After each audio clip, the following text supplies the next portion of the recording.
We definitely improved from last year and the years before. I started track when I was in 6th grade. It was the very first sport that I've ever done. My older brother ran track for Jefferson, and he told me that I had to do track. I didn't even have an option. Sophomore year, we got a new coach named Coach Wilson. He really took this program to the next level. We went from being a last place team to being in the top 5 of our conference, and I'm glad to be a part of that. Well, this team, we're really close-knit. We all know each other. We all talk to each other all the time. Most of us hang out outside of school. That's a lot different than other teams because I know they don't say a word outside of school. And we have that sort of bond where if we're doing bad or something on a day or something, we can pick each other up, and it's really just good to be a part of that. I love playing soccer because it's such an emotional sport. You know, there's build-up play. You start back from the defense, you go up to the mid, and then you have the forwards. And once you score a goal, all that tension from the whole game just makes it so exciting when you score a goal. Once you get on the field, you know, the sport speaks for itself. I think the coach, once you get into the sport, he's like almost like your dad. He takes care of you, he tells you what you're supposed to do, and then you listen to him, you learn how to trust him. So it's more, I think sports are more about becoming a family, and then that's how you succeed. The closer you get, the better you do. My last year as a senior, we made it to regionals, and we won regionals, which was something that hasn't happened for Guilford in, I think, over 12 years. So that was emotional. Aside from soccer, I'm a part of the Guilford program, SWAT, which helps freshmen ease into their first year. And we meet up with them and we talk to them, not only as seniors, but as friends, as people that can help them.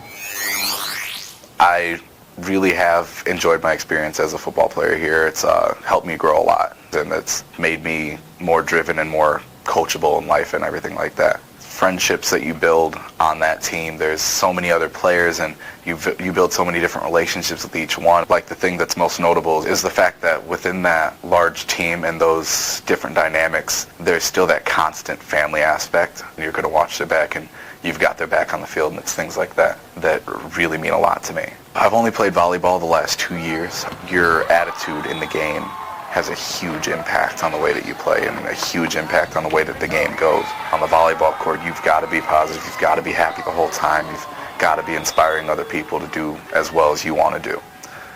Wrestling kind of changes your outlook on the world. My coaches letting us know what we're capable of as people and like where we can take our lives, and the fact that we are the ones taking it there also had a really large impact on my outlook on life.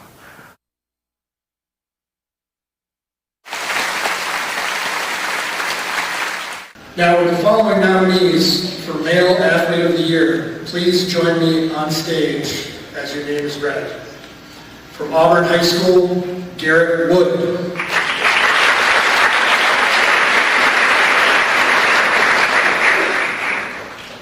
From East High School, Jacob Benedetto.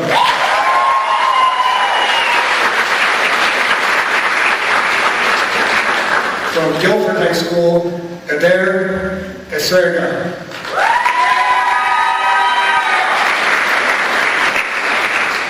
And from Jefferson High School, Demetrius Martin.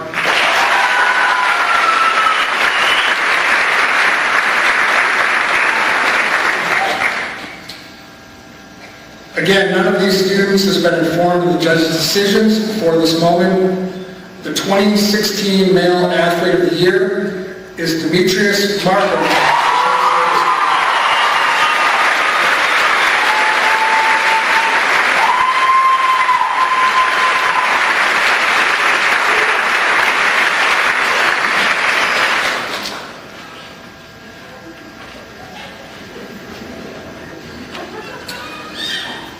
Next is the Heroic Athlete Award.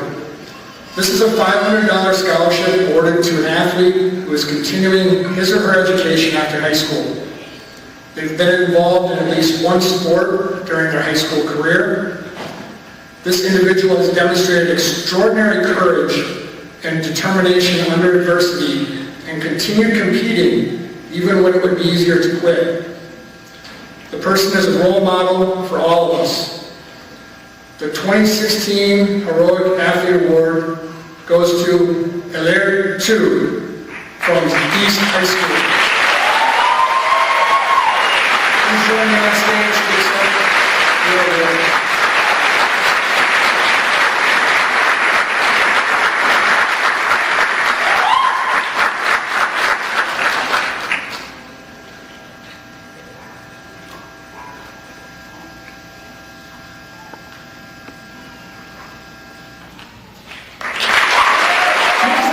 theater students from Jefferson High School performing You're a Good Man, Charlie Brown.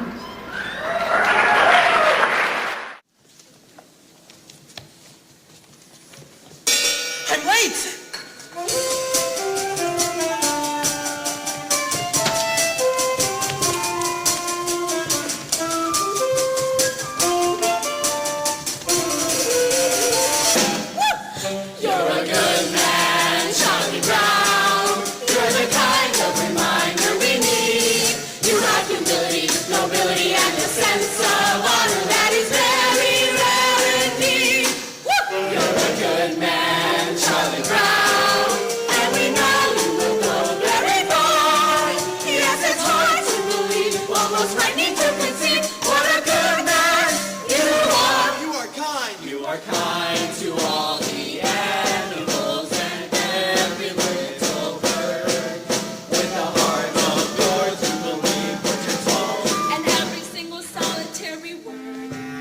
You bravely face adversity, you're cheerful through the day, you're thoughtful, brave, and courteous.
Our next awards will go to the Artist of the Year. Here to present is Heidi Detman, Executive Director of Curriculum.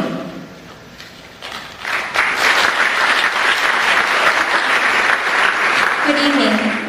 The awards for Visual Artist and Performing Artist of the Year recognize students who stand out both academically and artistically in their schools and in the community. The art faculty at each high school determined each school's nominee for each of the two categories. A criteria rubric was provided to a panel of knowledgeable judges from the arts community in Rockford. The judges scored and selected finalists for each award.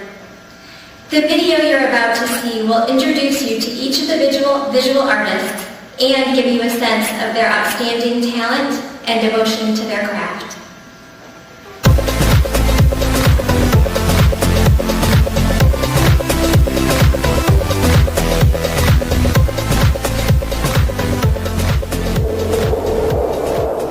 So with my art, I've been focusing on the theme of tragedy and different political and historical events, as well as personal tragedies that have happened. It comes out mostly in the form of collage. I have all these magazines. I start by ripping out the pages and cutting up different images, and I piece them together to take the meaning of the image and pull them all together and create a bigger meaning that I want to communicate.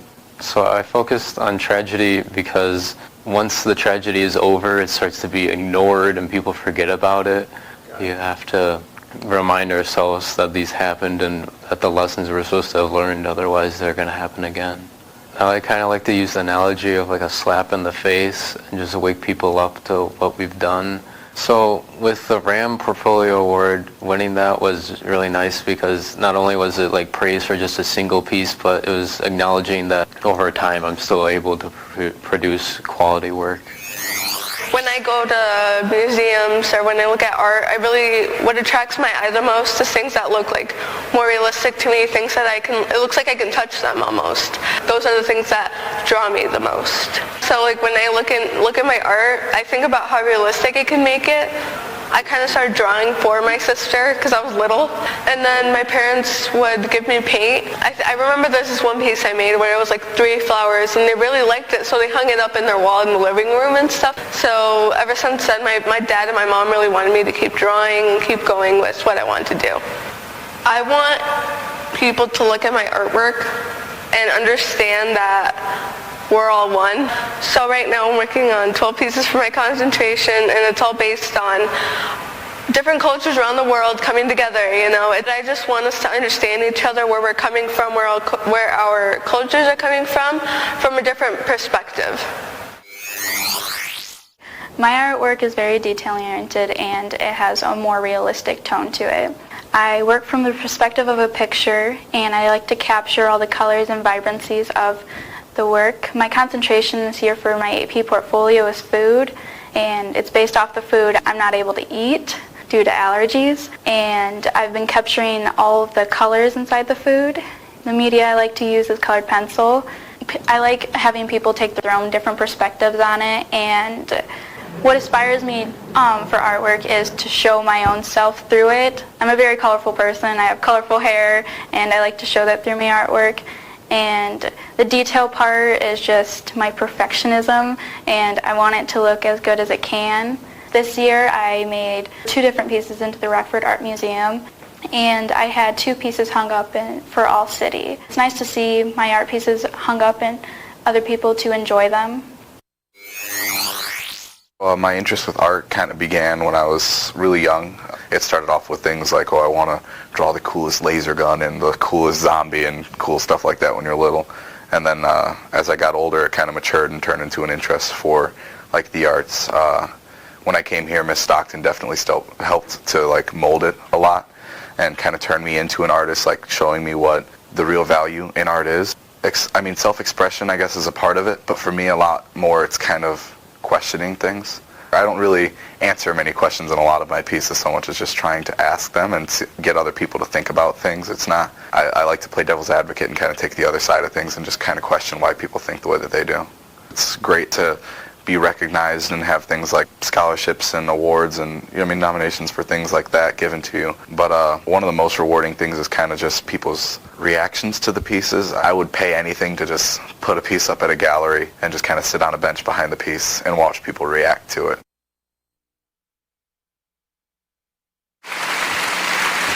We have some amazingly talented and articulate students here to celebrate tonight. With the following visual arts nominees, please join me on stage as I read your name. From Auburn High School, Jake Rhoda.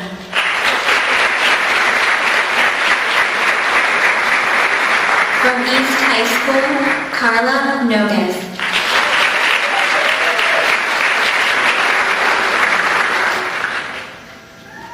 From Guilford High School, Morgan Berg.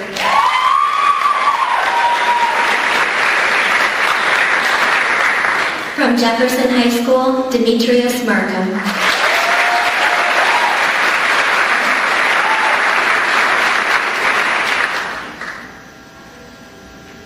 None of these students has been informed of the judge's decision before this moment. The 2016 Visual Artist of the Year is Demetrius Markham from Jefferson.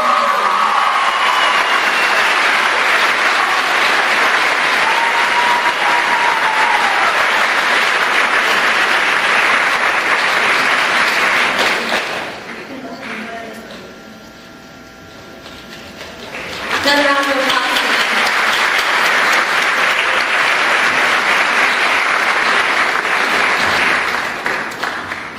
The performing arts have already been very well represented on the stage this evening. The video you're about to see will introduce you to each of the performing artists and give you a sense of their outstanding talent.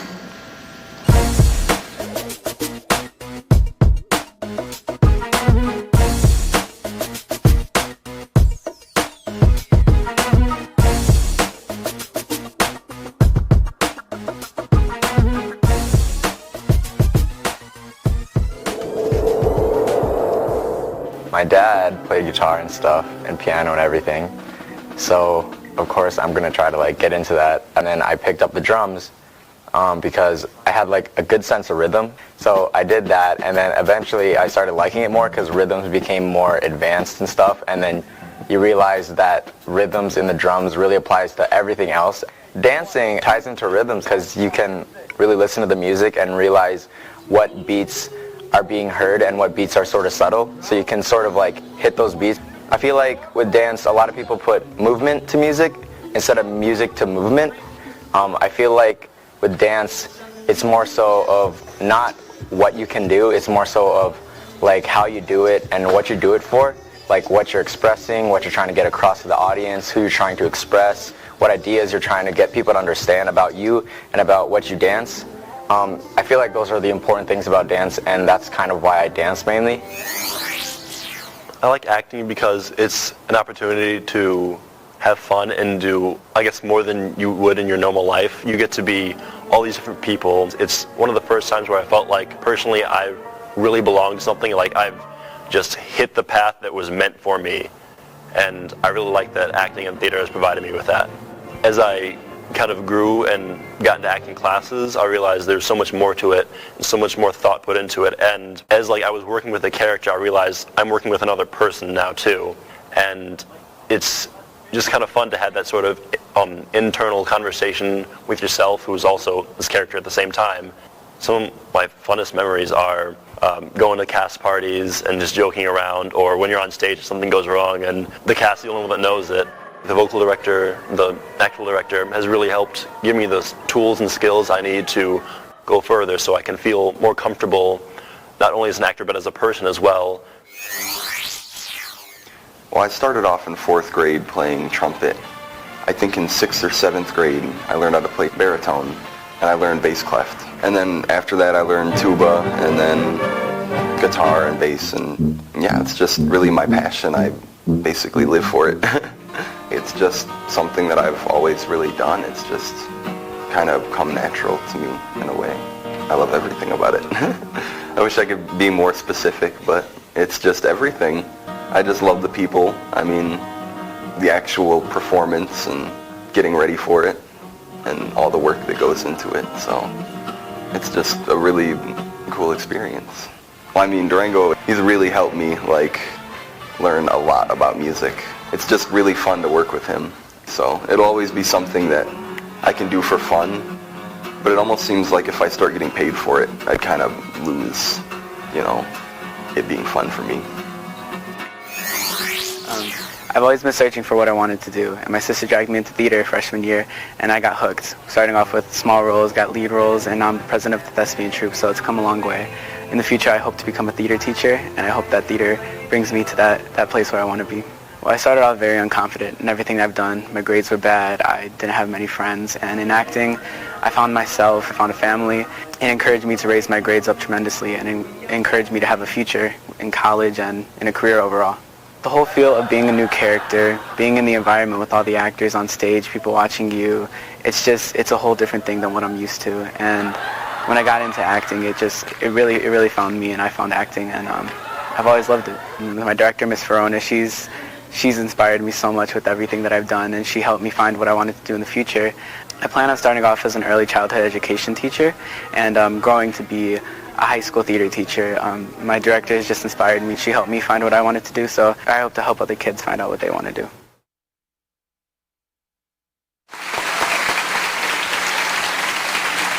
For the following performing arts nominees, please join me on stage as I read your name.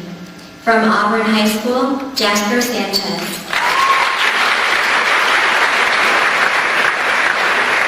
From East High School, Thomas Alexander Jackson.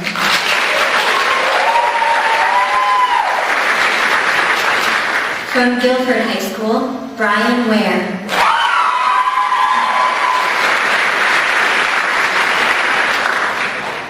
And from Jefferson High School, Jose Avila.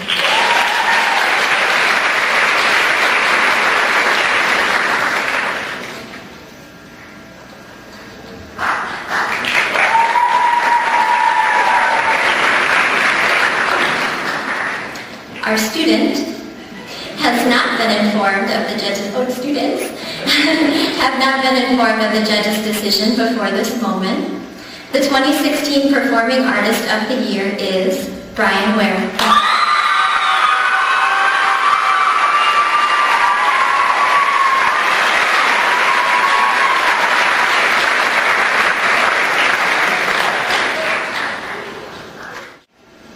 Congratulations to our honorees and winners thus far. My name is Matt Osper, Deputy Superintendent of the Rockford Public Schools. And we've come to our final awards of the evening. Our goal, All-Stars. All-Stars at the high school level are the top 25 graduating seniors based on their cumulative GPAs. And we also recognize our top 15 graduates from the Roosevelt Community Education Center.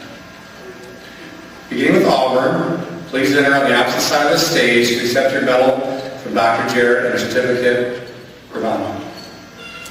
First up is Auburn Principal Janice Hawkins.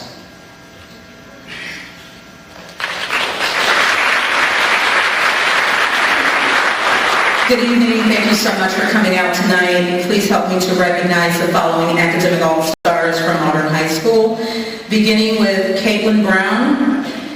Caitlin will be attending the University of Michigan, majoring in economics.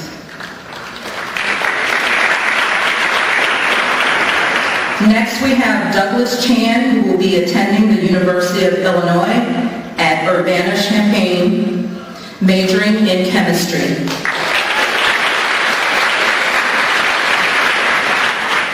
Next, we have Phoebe Cooper attending Iowa University, majoring in physical therapy. Please welcome Abigail Cuevas. She will be attending Brown University, and she will be majoring in biology.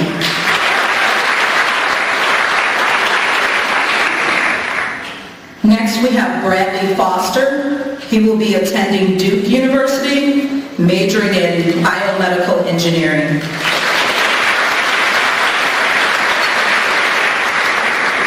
Please welcome Seth Hayes, who will be attending the University of Alabama, majoring in mathematics.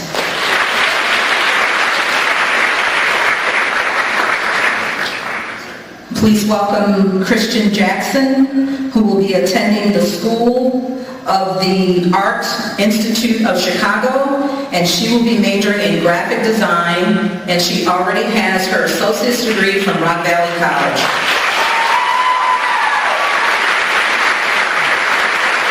Please welcome Amanda Lane, who will be attending the University of Wisconsin at Stevens Point, and she will be majoring in wildlife ecology. Please welcome Jade Lance, who will be attending the University of Minnesota, and she will be majoring in psychology. Please welcome Lily Lee, who will be attending Stanford University, majoring in environmental science.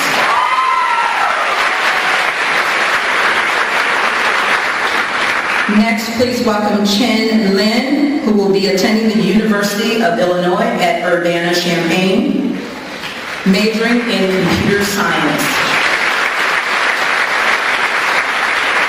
Please welcome Sierra McEachran, who will be attending Ohio State University, major undecided. Next, please welcome Jordan Mayer, who will be attending Beloit College and majoring in business. Next, we have Megan Medorata, who will be attending the University of Illinois at Urbana-Champaign, and she will be majoring in chemical engineering. Please welcome Angela Medrano, who will be attending the University of Illinois at Urbana-Champaign, majoring in speech pathology. Please welcome Abigail Shank, who will be attending Juniata College and majoring in engineering. Next, we have Paige Swanson, who will be attending Yale University, majoring in applied physics.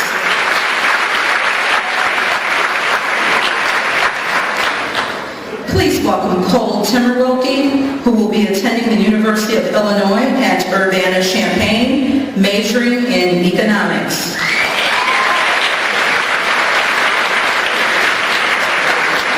Please welcome Jessica Tran, who will be attending Yale University, majoring in biomedical engineering. Please welcome Madison Turner, who will be attending Miami University, majoring in biochemistry.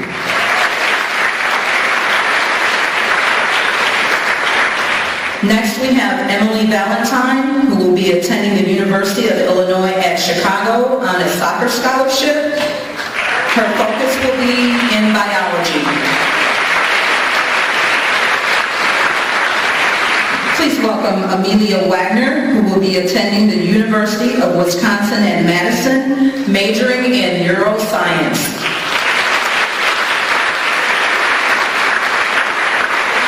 Next, we have Mr. Bryce Wallace attending the Rockford University on a presidential scholarship.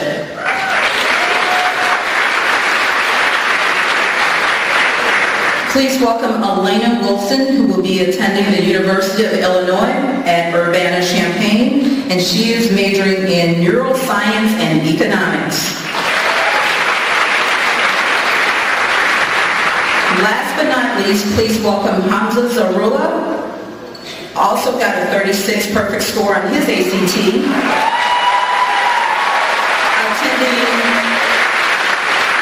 Hamza is attending Stanford University and majoring in economics.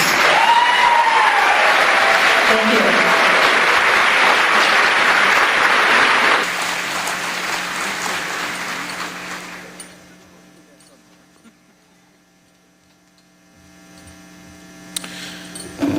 Good evening.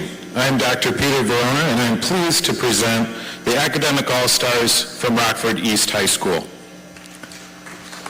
Dakota Andrews, attending St. Anthony College of Nursing.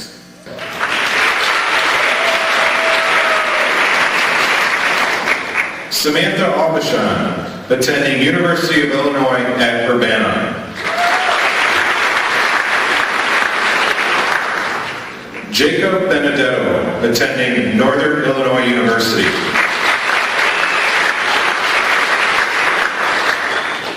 Aaron Blomgren, attending Bethel College.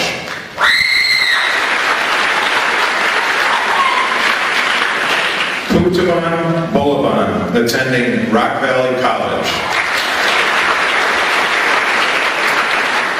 Brianna Geezer, attending Rockford University.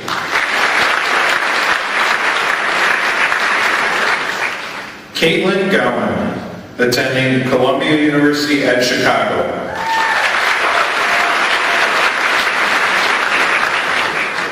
Ayler Tu, attending the National Guard.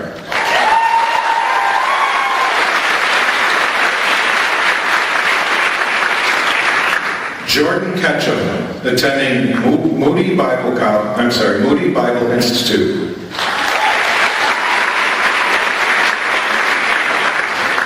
Dawson Lobenstein, attending St. Ambrose University.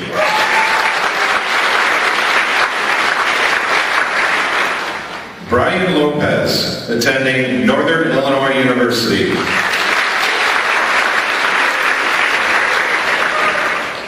Julian Medina, attending Rock Valley College. Kathleen Monmany, attending the University of Wisconsin at Madison.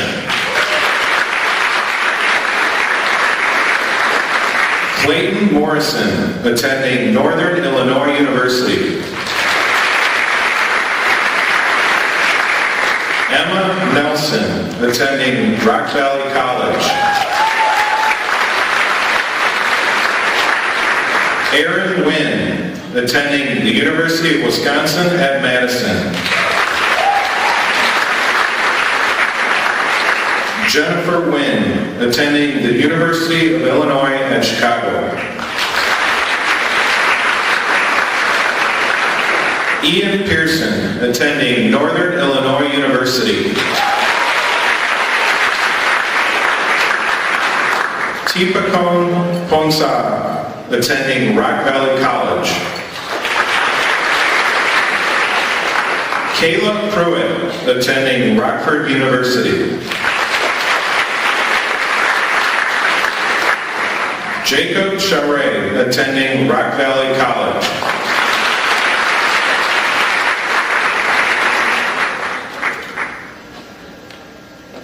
Amari Spates, attending Rock Valley College.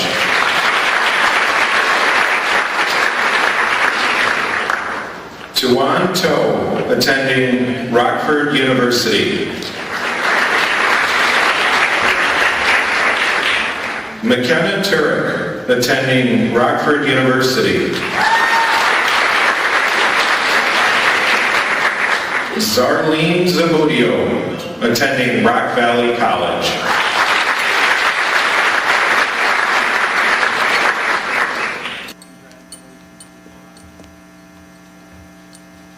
Good evening, I'm Jennifer Lawrence and the principal at Guilford High School. I'm honored to introduce the top 25 scholars from Guilford High School.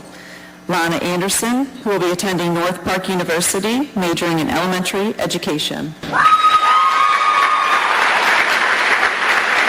Raya RBC, who will be attending Goshen College and majoring in psychology and business. Niles Bates, who will attend Iowa State University and major in business marketing. Evan Blau, who will attend Iowa State University and major in computer engineering. Mackenzie Brooke, who will attend Rock Valley College and major in education.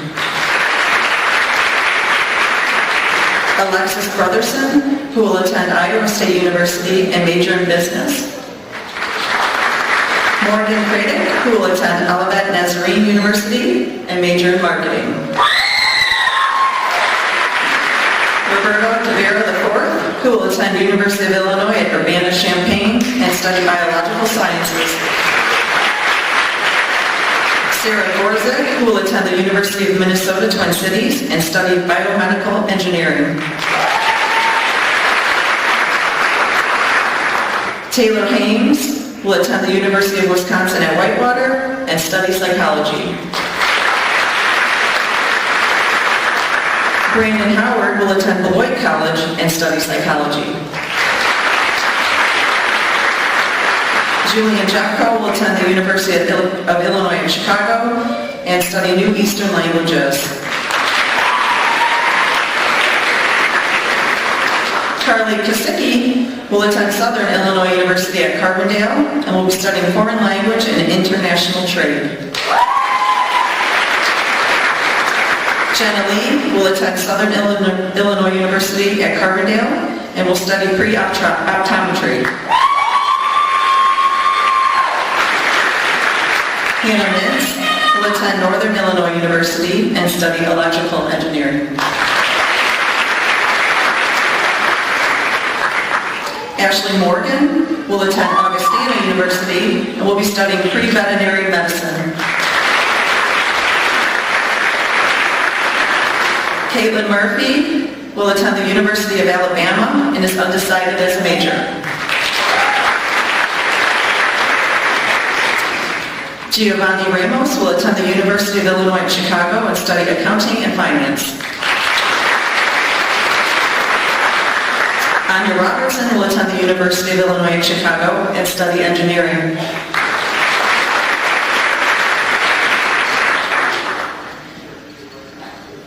Alejandra Sandoval will attend the University of Wisconsin at Madison and study computer science. Emily Shore will attend Marquette University with a major in finance.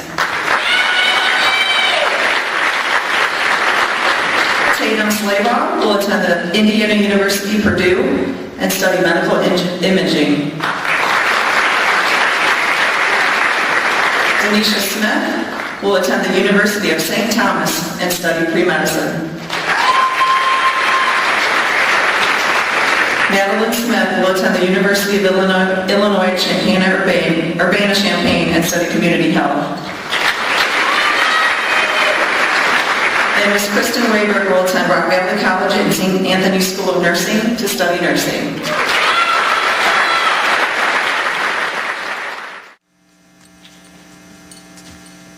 Good evening. My name is Don Rundle, Principal at Jefferson High School. Michaela Bird will be attending the University of Wisconsin at Eau Claire.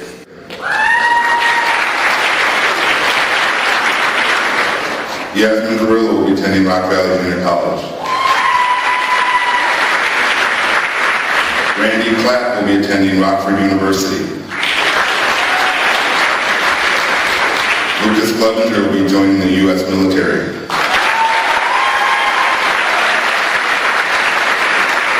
Melissa Doe will be attending Rock Valley Junior College. Jessica Flores will attend Northern Illinois University. Leslie Herrera will attend Rockford University. Anthony Horvath will attend Rock Valley College. Jared Johnson will attend Rock Valley College. Connor Lindley will attend Rock Valley College. Feruza Lomitza will attend Arizona State University. Lizette Manriquez will attend Rock Valley College. Demetrius Martin will attend the University of Michigan. Caitlin Morales will attend Rock Valley College. Madison Nardi will attend Rock Valley College. Winter Nardi will attend Rock Valley College. Nick Nelson will attend Southern Illinois University at Carbondale. Jennifer Rosales will attend Rockford University. Jacqueline Sosa will attend Judson University.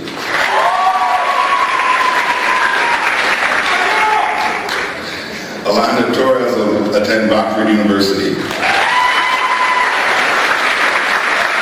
Trevor Waldmeyer will attend University of Illinois. Ivy White will attend Rock Valley College. And Vanessa Zendejas will attend Rock Valley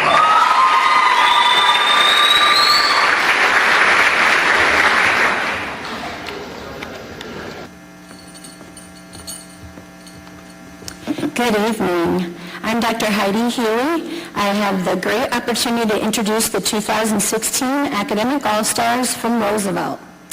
First of all, Mariana Bryant. She plans on attending the University of Nebraska-Lincoln in the Johnny Carson School of Theater and Film and major in Directing and Management. Keontae Canada plans to join the United States military. Carzella Little has enrolled in the Virginia Cosmetology College School in Alabama. Iram Marquez has enrolled at Rock Valley College and plans to major in accounting. Alondra Perez is attending Rock Valley College for nursing and plans to transfer to St. Anthony College of Nursing to become a nurse practitioner. Leandra Shaw plans to attend college and become a social worker. Bethany Fisher Smythe plans to attend Malcolm X College in the fall and major in psychology. Maribel Suarez plans to work and take care of a new baby and will enroll in Rockford Career College in the fall in the medical field.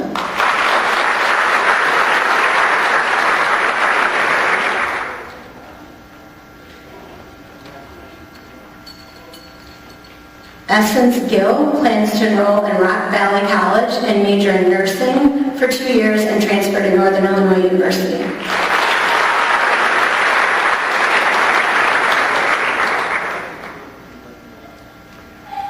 Shaquila Thomas plans to attend Rock Valley College and major in business administration with a minor in health services.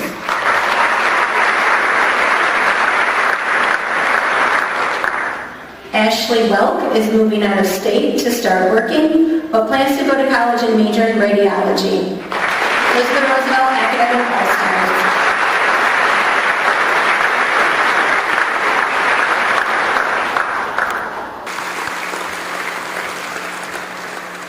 A group of students worked hard in the classroom and their efforts are really paying off. In fact, the graduating seniors from our high school from all five of our high schools earned over $12.7 million in scholarships. Nice job. That's quite a number, and we hope to see that increase every year. And once again, let's give another moment of recognition for all of our scholarship award winners. Nice job.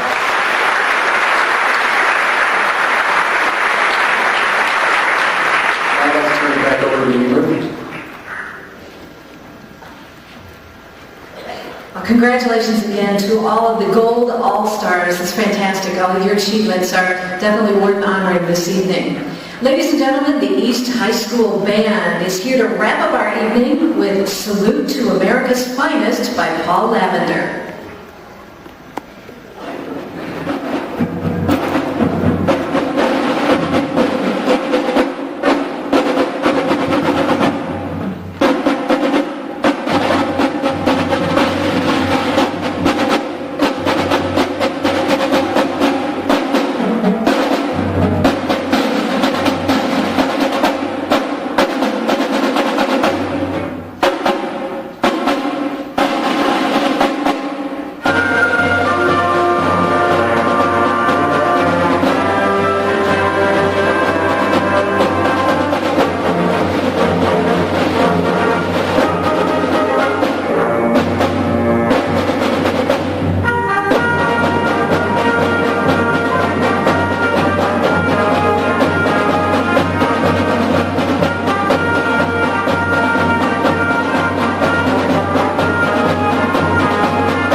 congratulations this evening to all of the All-Stars. Don't you think it's been a terrific night?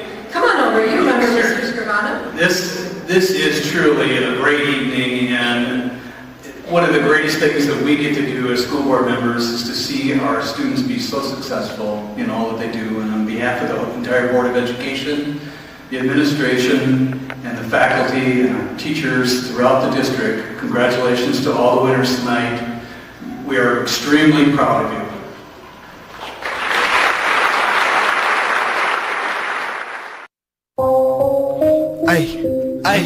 Ay, just follow your dream, follow your dream. Just be patient, follow your dream, follow your dream. And you gon' make it. Follow your dream, follow your dream. Just stick with it, and you gon' get it, you gon' get it. Ay, follow your dream, follow your dream. Just be patient, follow your dream, follow your ay. Follow your dream, just be patient, follow your dream, and you gon' make it. Follow your dream, just stick with it, follow your dream, and you gon' get it. I follow my dream, and pray to God that I make it. In the story, I see myself up on the road to glory, fortune and fame, a youngin' trying to change the game, but most of all, just take the stage and try to make a name. Been spittin' since I was 13, I started like at 9. Some say that I got it, but others ain't pay no mind. Knew I had to get with it, start writing the splits, the lyrics. First time up in the booth was hard work, but packing with it. My mama told me I got it, but I really didn't plan it. She said, Trey, what you do, don't take them gifts you have for granted. See, mama, I understand it, the world can't be mine. Yeah, just make the best of it. Something right now that you're caught. So follow your dream, just be patient, ayy. Follow your dream, and you gon' make it, ayy. Follow your dream, just stick with it, ayy. Follow your dream, and you gon' get it. Don't let nobody stop you, be like Nike and just do it. If they say you ain't got what it takes, just go ahead and prove it, you can do it. Believe it's in your mind, you a winner, used to eat a lot of junk. Now I'm eating crust for dinner. I ain't never had nothing, now I'm up and got a bill. I told my mama I won't stop until I make a couple million, I'm for real. Been hungry for so long, I need a deal. Dreaming to build a mansion, I'm moving into the hills. Got a passion for music, you can say I'm dedicated. Got my head up in them books, so I'm very educated. Came up all this way instead thinking of how I made it. Missed the class of 16, and I'm almost graduated. Ay, follow your dream, just be patient. Ay, follow your dream, and you gon' make it. Ay, follow your dream, just be quick. Ay, follow your dream, and you gon' get it.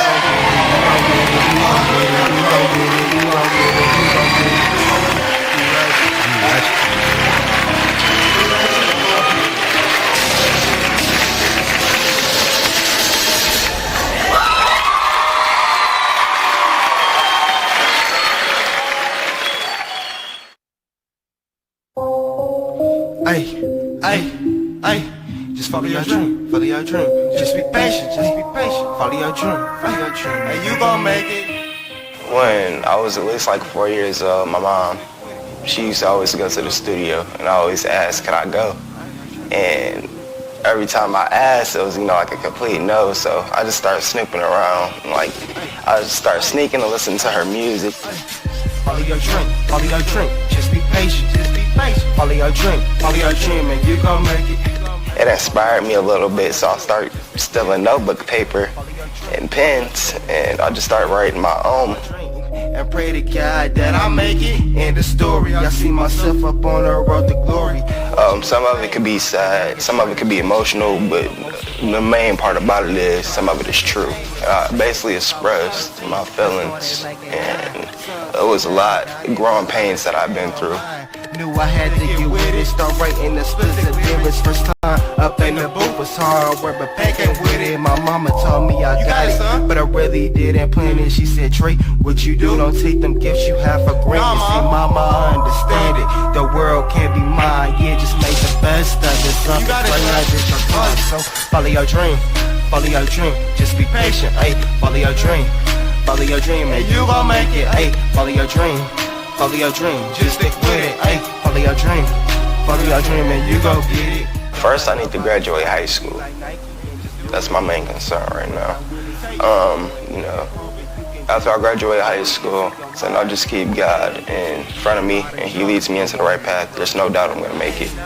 I'm going to make it, and as long as I keep on believing and trying to achieve the dream that I'm trying to accomplish, I'm going to make it.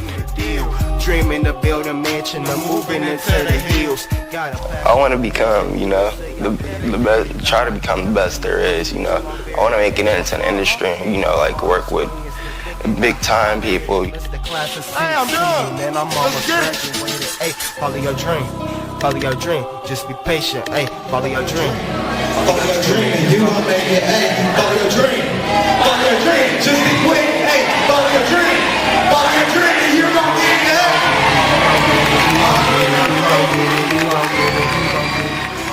And I'm gonna keep doing more until my heart stops. You know?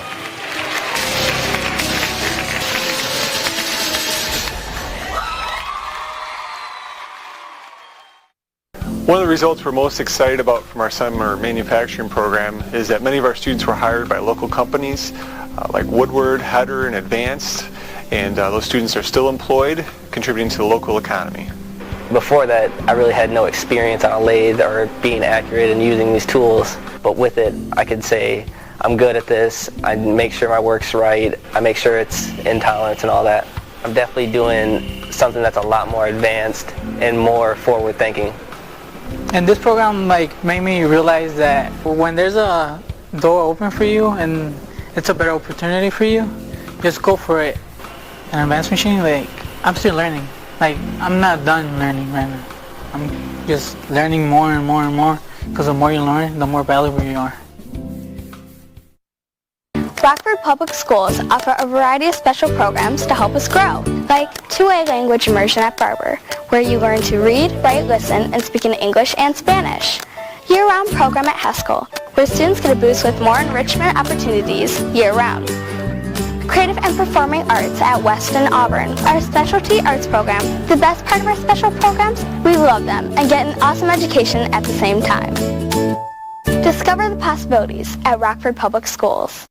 One of the results we're most excited about from our summer manufacturing program is that many of our students were hired by local companies like Woodward, Header, and Advanced, and those students are still employed, contributing to the local economy.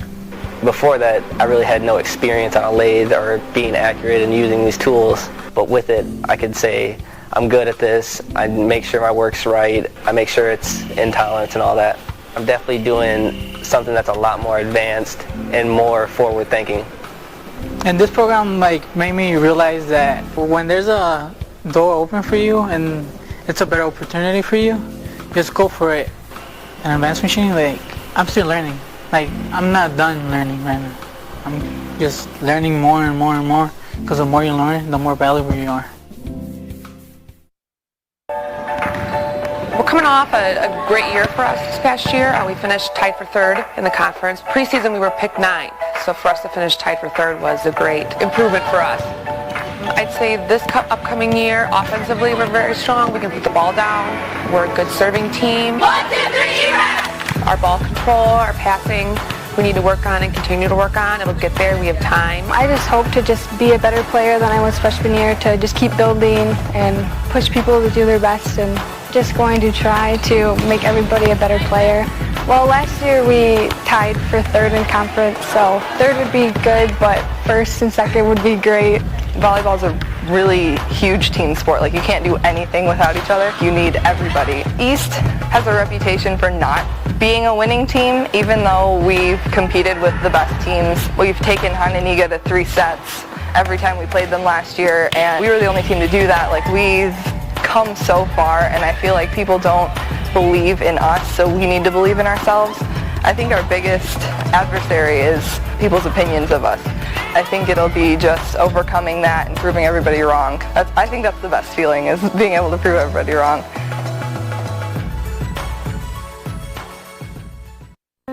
Hey Elliot, how's it going? I'm here in Rockford at Beyer Elementary School. We're about to award 5th grade teacher Tom O'Brien with his Golden Apple Award. And look at all these people here that are going to help celebrate him. And there's even more. There's a surprise assembly inside. He has no idea that we're here, so we're about to go present this to him right now. So come on, follow me over here. Well, I was totally surprised. What I get out of teaching is working with my kids, and this is wonderful, and I do appreciate it, and I'm honored to accept it on behalf of me and my kids. What we as teachers, we're rewarded with coming to work every day and working with our kids and the relationships we build. When people have asked me about teaching, if they wanted to teach it, I think you can just ask one simple question: do you love children? And if they can answer yes, then you can go from there. We're a family here. We build a family. My favorite thing about Mr. O'Brien is that if there's a boring lesson, he always finds a way to make it fun. He's just creative, tries to be colorful and everything. He always tries to help us in any way he can, and even if we're having a bad day or something, he'll just come up and talk to you and say what's wrong and tries to help you with it, no matter what. I want my kids to be confident in themselves. I want my kids to believe that they can do things. And I want that confidence and that belief to allow them to work through difficulties. So it's not about high scores. It's not about it's about their belief structure, believing that they can be successful and having that belief structure carry them through difficulty. Because that's basically what we're doing in the academic environment, and as we all know, that's what we're doing in life. Being able to face difficult situations and work through that based on our confidence and our belief structures.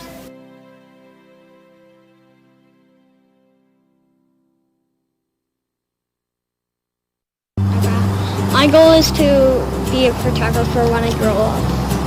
I started taking pictures when I was 5.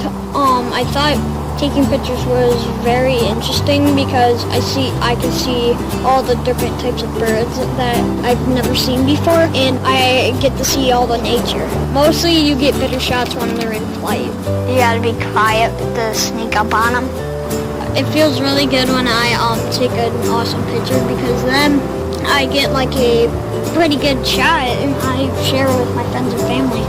How the show came about is I thought it was a great opportunity for him to take that step further and kind of present it to more than just his friends and family. So that was a learning opportunity for Derek to be able to calculate costs, what he was going to sell. I thought of it as a kind of like a big lemonade stand. Having my son with me, it's awesome. I started doing it myself, and then he thought about tagging along, and ever since then we've been doing it together. And if I go out by myself now, it's not the same without him. Wouldn't trade it for the world, you know. It's great. And I love being with my dad. This is a mock crime scene project that we're doing for the HPS Academy here at Guilford High School, and we're trying to attach a real-life experience to the things we do in the classroom. For example, our geometry classes will be doing scale drawings. We're looking at different chemical substances that are left at the scene and determine what those substances are in our chemistry classes. And then our English classes actually have to go through this whole process and determine who actually committed the crime by using deductive reasoning and actually getting student-generated reports from all those other classes and then actually determine who actually committed the crime. They're actually going to do questioning skills as well because they're going to ask questions to witnesses that we have developed, and our theater department is actually the ones having kids be the witnesses for the crime as well. And so it's a really kind of interesting thing in general because we're basically taking something we already teach in class and applying to a real life situation to give real life experience to the kids. For our English class, we have to investigate people, and then environmental science, we have to do pH scales and test everything, and then here we map out the crime scene, so you're using everything you know to solve the crime. And they basically are going to be the ones who solve the crime or figure out who actually committed the crime based on the evidence that they can gather.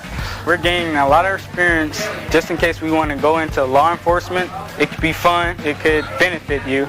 It's a good cooperative too because the kids that then have interest in this and have interest in forensic science or criminal justice, it gets kind of a primer for them to be able to then go on with their schooling and start establishing, if this is the course I want, what schools can I go to? And it gives them just a little bit of real life interaction with the police department because most people at a crime scene don't get in. So it kind of brings these kids inside of a crime scene for them to realize how much work is truly involved, processing it and developing evidence and developing suspects.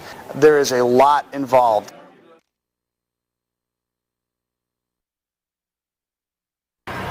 Today we're at the Coronado for the 13th annual Reach for the Stars. We started Reach, my friends and I, Jake and Sue Brubaker, we started this after my husband's death. We bring every child in District 205 in the 4th grade, these are 10-year-olds, to the Coronado today for a performance of the Chinese acrobats. And we feel so strongly that we did this to bring future generations here.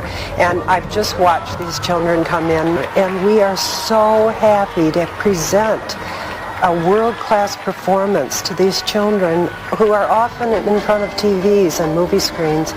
They are seeing a world-class performance in their hometown.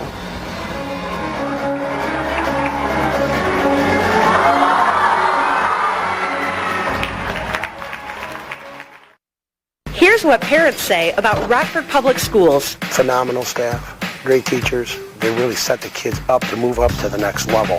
It seems like the Rockford Public School teachers bring something out of my kids that they didn't have before. Because my daughter is in the academy, she gets opportunities to attend classes that teach her about medical terminology, but she also gets to participate in the theater program as well.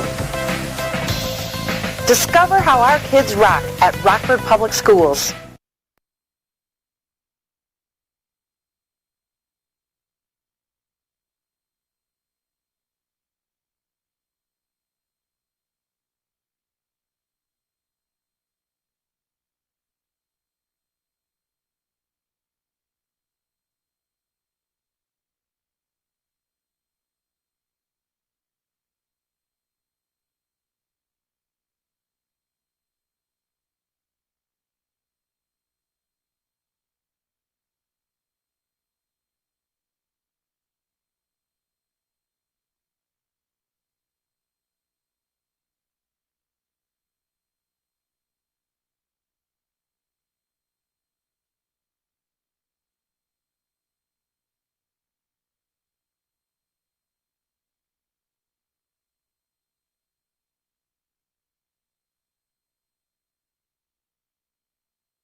When I actually found out about it, that actually won, I was like really surprised. Me and Alondra, when we found out we were together, and when they told us, we just started jumping and hugging each other because we were so shocked.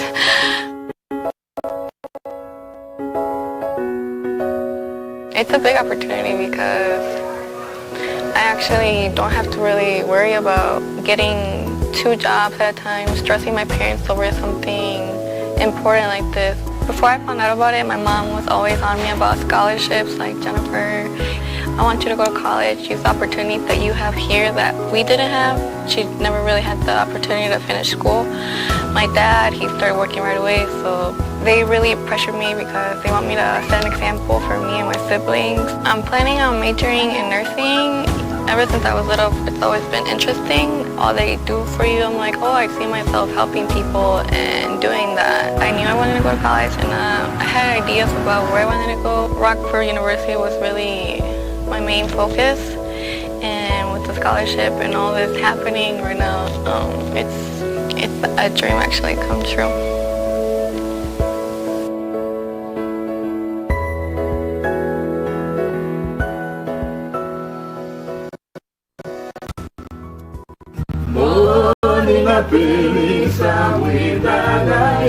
If I didn't get this scholarship, I wouldn't have the opportunity to go to college right away.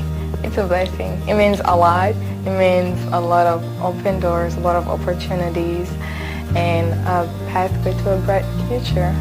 Being a refugee from one country to another, from my original country, which is Congo, going to another country in Africa, where we weren't really welcome and life wasn't so easy, to be honest, and education was really valued, but the lack of money to go to school, it hurts, you know. So that's something I want to help. I want to be part of organizations that help kids like me see a future. My dad pushes me to study hard, and it's because of him that I'm able to do all this. He's my inspiration. Both of my parents, they always push me, they always advise me to give me the strength to go on. I want to start at Rock Valley. I think it's a great community college. It's a great start. I want to go further in education. I want to get a doctorate degree in business. Hopefully, one day, be an entrepreneur and have a company of my own, because that's what I hope. That's my main goal.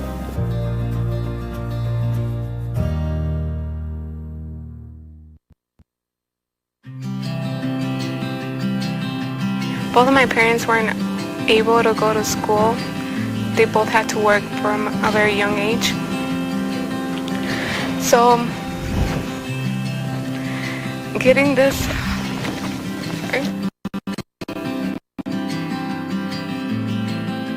I'll be able to attend a pre-med program at Rockford University, which I wouldn't be able to attend to because of the low income level of my family.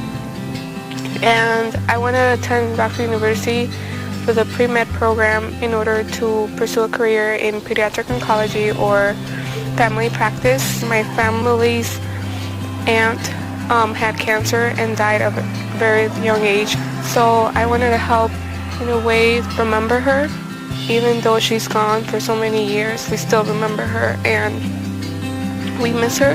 My grandma and my aunt both died because they lacked the medical resources.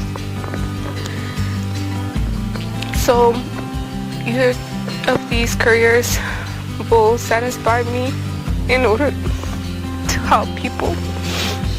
I want to show my parents that I care about all their sufferings, like all their obstacles they had to get to this country in seeking a new and better life, and leaving their family behind to give my sisters and I a better life also.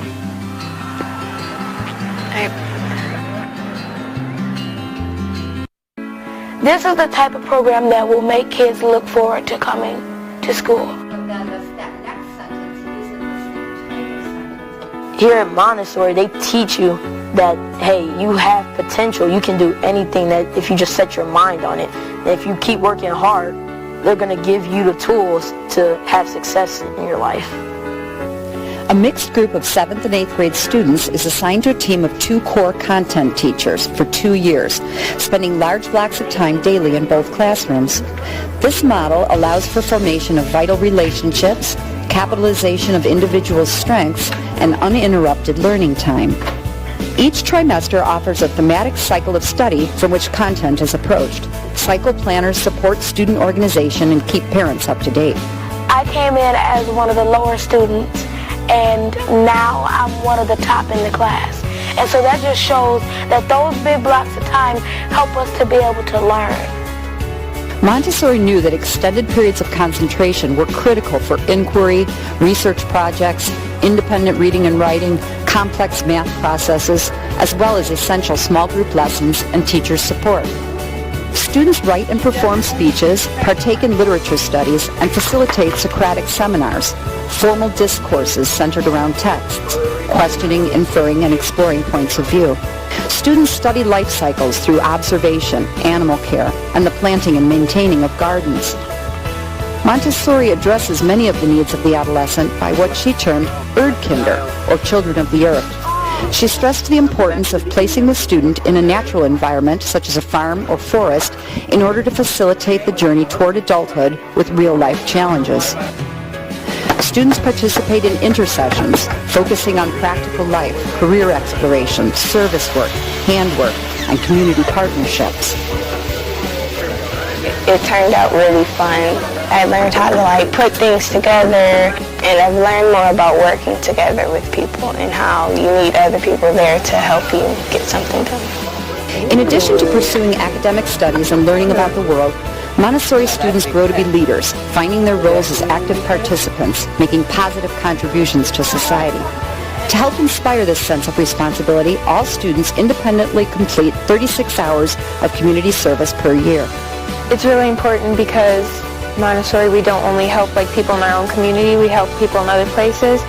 Through diverse experiences and a prepared environment, the Montessori classroom develops compassionate, confident, accountable, self-motivated, and independent learners. They're not only teaching you academically how to do stuff, they're teaching you how to become a respectable human being. This is the program that will help kids stay on the right path. This is the program that will make them want to pursue their dreams. And I just think that this program will continue to blossom and it will continue to manufacture great students. Good morning, students. So I would like to make an announcement that we have a Golden Apple teacher in our building. It's very overwhelming.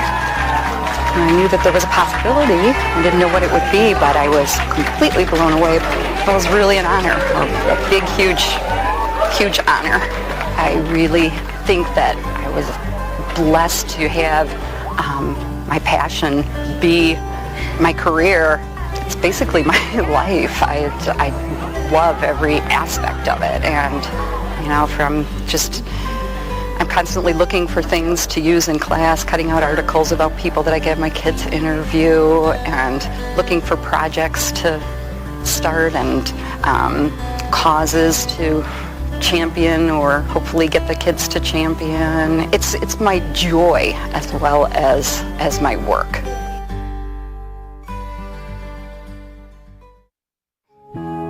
So when I was little, my mom used to make these hats. And she was like, Kaylin, we need to find something to do with these hats. As I was driving home, I would see the Macintosh kids walking home in the winds and the cold and the snow, and they didn't have any hats on, some of them. So I was thinking, what can we do to help them? And so then we just started asking around who could help, who was free on Sundays, because that's when we meet, and basically that just started our process.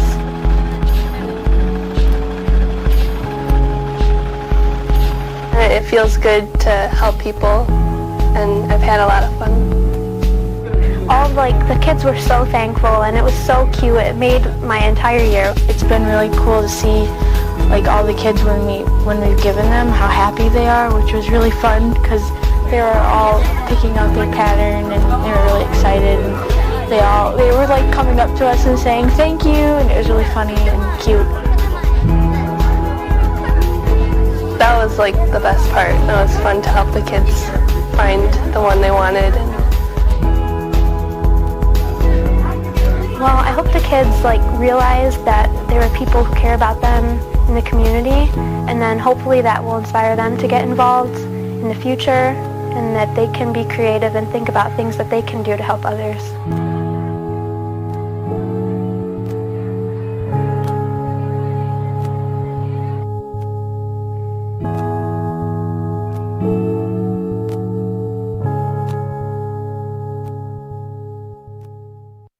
to what parents say about Rockford Public Schools. Everybody seems very focused on making sure the children are successful. Watching how he's progressed conversationally, socially, skill-wise is amazing. Because my daughter is in the academy, she gets opportunities to attend classes that teach her about medical terminology, but she also gets to participate in the theater program as well.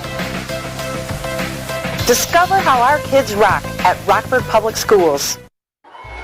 So today what we're doing is we're introducing our 5th grade students in the district to our world of music through trying out different musical instruments for the band and orchestra programs. So we get to have them try different instruments, make their first sounds, and really get them to think, yeah, I can really do this. You know, at first they're very skeptical. It's like, I can't do this, I can't do this. So you give them little bits of information and they're like, oh, I made a good sound. Let me try it again. Let me try it again. So they keep trying, and all of a sudden by the end of it, they're like, okay, let me go try something else. So they get this really well-rounded idea of, yeah, I can do all sorts of different things, and maybe this is the right fit for me. We'll go from there. You know, hopefully this will be the beginning of their journey through middle school, high school, and hopefully beyond. The main thing is that music is forever, and it takes us that first step forward to really dive into that lifelong journey of music, lifelong musicianship. So it's a really cool journey that we really want them to try to take from this.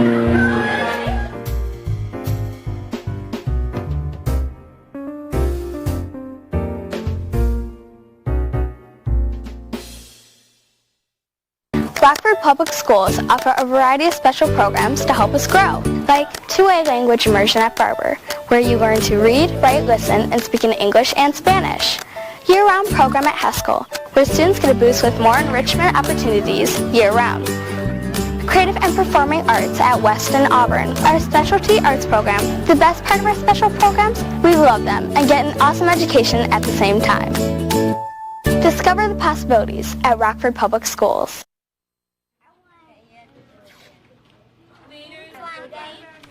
12 years ago, students began to create life-size models of a rainforest and a coral reef in the Learning Center at Montessori in District 205.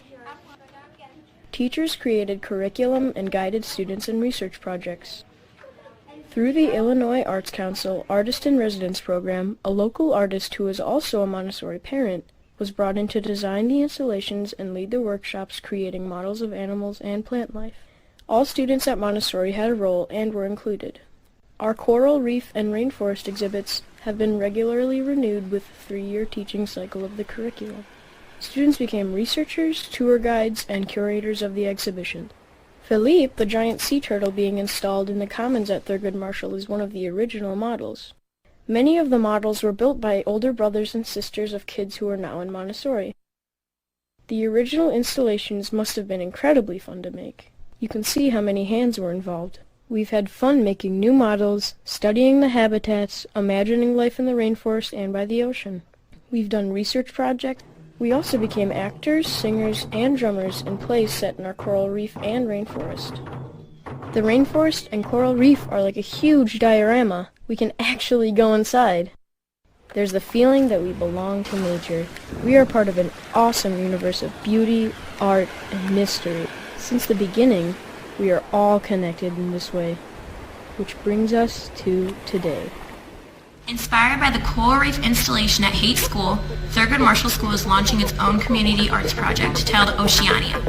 First phase being a clay tile mural that every student in the building gets their hands on. With our school's new kiln, art teacher Lisa Normwile and local clay artist Drew Helge have begun test firings that will lead to new creations of a large-scale ocean-themed tile mural. Students will hold a clay stomp to help prepare 500 pounds of clay for the mural. My name is Angelica, and I am in 8th grade, and we are messing with clay. And the clay because you can do a lot of stuff with it. The second phase would be to create a life-size model of a coral reef. Students would be researching animals, they would be creating life-size models of animals that would then live on this coral reef. The coral reef will provide a location for the models of marine animals constructed by students in the process of studying the coral reef habitat. Tasks include creating gallery display areas, floor and wall surfaces to present artwork, integrating lighting, adding sculptures and artifacts tied to the Oceania theme. This is important to me because every single animal deserves to live just like us. The last phase is an ongoing phase where students could be making curriculum dealing with ocean issues. Exhibits will be designed to integrate 4th through 8th grade curriculum to create awareness of the environmental issues presently degrading Earth's oceans. This fine arts project will bring the community of people together at Marshall, giving a sense of pride in a beautiful work of public art made possible by collaboration. The ocean needs our help. I'm Rich Muniz, and I endorse this project. I'm Lisa Normoyle, and I endorse this project. I'm Ray Garza, and I endorse this project. I'm Jill Faber, and I can't wait to see where we go with this project. Please help us by supporting our Kickstarter.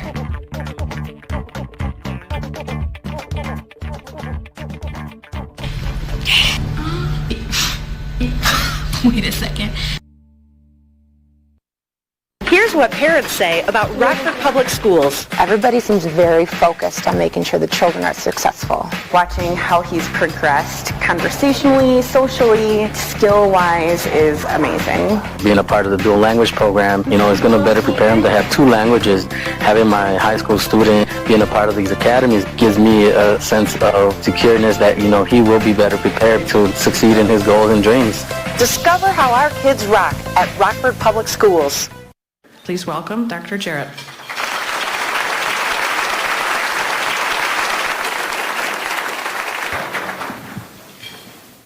We're here to talk about today, I'm going to break the conversation into 2 components. First thing we're going to do is spend some time talking about where we've been over the last 5 years. We had an original strategic plan that we called Visualize 2015 that we turned into the Readiness Rocks, and we spent a lot of time working with the community and I think having some real improvements in what's going on in the public school system. And the people in this room have been a huge part of that success. So I'm excited to talk about a little bit about where we've been. And I'm also going to spend a little time talking about where we're going. We have a bold new strategic plan, Readiness 2020, that I think ties in really nicely with Transform Rockford's vision for having a top 25 city by 2025. So we're going to talk a little bit about where we're going as well. Before we dive too far into that, I want to spend a little time showing you what our students have been up to. At Rockford Public Schools, our kids rock. I learned new words today. Today, we rocked our jet toy car race. I learned that teamwork was an important thing. Today, I rocked by using art to learn about history. Today, I rocked by creating a library design. I rocked by flying a Cessna 172 on Flight Simulator. I rocked by producing music for this commercial. Discover how our kids rock at Rockford Public Schools.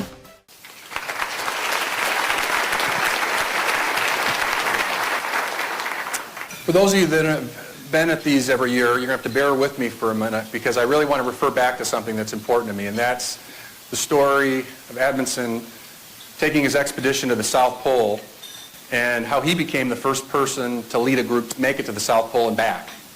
And Jim Collins points out that the reason he did that is because he was very disciplined in his approach and marched 20 miles every day, whether it was a good day or a bad day. And the reason I bring this back is because as we reflect on the last 4 years, I want to spend some time talking about what our 20-mile march has looked like in 3 areas. Talk a little bit about how we're doing in terms of student achievement. I want to spend some time talking about how we've been marching forward with improved facilities. And finally, I want to spend some time talking about how we've built a stronger pipeline and support network for our students to make sure our students are college and career ready when they leave us. Now, as an opening part, to give a little sense of the kind of progress we've made and to show that this was a pretty serious expedition that we undertook, I want to point to the Rockford Area Economic Development Council's annual survey results from 2011. In 2011, RADAC asked their members, how many of you have a positive feeling about public education in the community? And a resounding 3% said that they did. So there was room for improvement. Now,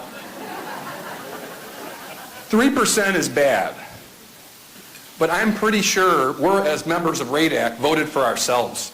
So it may even have been a little bit lower than that. Now, we know we have a long way to go to be the kind of school district that we want to be to support the growth that we want for this community. But I'm proud to say when they gave the survey in 2014, we're now up to 25% of the business community feels that we're doing a good job in supporting the workforce pipeline. So I think that's some exciting growth to celebrate.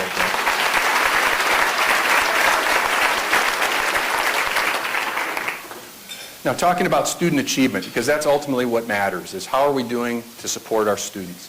One thing I'm really proud to announce today is that the average ACT score in the state of Illinois is 20.7, and as recently as 2010, our average was a 17.4. Okay? And what we've been able to do over the last 6 years is really exciting because our score has increased almost a point to an average of 18.5. So really, really exciting news as we're making progress towards achieving that state average.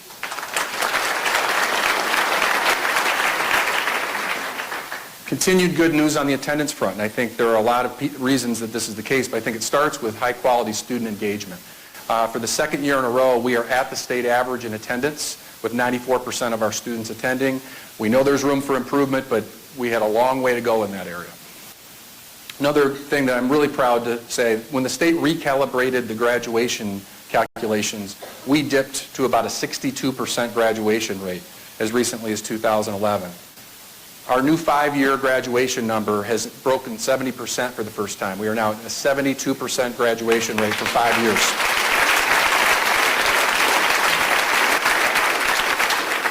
And one thing that's really important to everybody in our community is closing the achievement gap. And we have the longest way to go with our students of color in the community, minority students, African Americans, Hispanics. And when you look at graduation rates and with those specific groups, we've had a 6% increase in African American graduation rate and a 10% increase in Hispanic graduation rate over the last 3 years.